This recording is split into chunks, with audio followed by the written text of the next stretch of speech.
সালামু আলাইকুম। আশা করি সবাই ভালো আছেন। আলহামদুলিল্লাহ আমি আপনার দোয়া ভালো আছি। সবাই আমার চেনেন। আমি মোহাম্মদ কামাল। তো আসলে আমি এখানে সবজি করছি। সবজি বলতে আমি কদু, কুমড়া এবং করলা করলাম। তো আসলে এখানে করার পর আমার ১ম গাছে ২-৩ টা করলা আপনার বাইরেছে। এখন আমি একটা করলা কাটবো। তো আল্লাহ বিসমিল্লাহির রহমানির রহিম। তো আমি একটা করলা কাটলাম। তো আসলে যাত্রা গাছে যাত্রা ফল।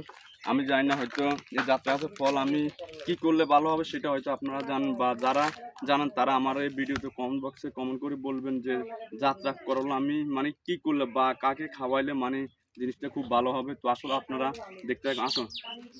তো আমি আরো কিছু আপনাদেরকে দেখাবো। আমি এখানে কুমড়া করলাম এবং কদু করলাম।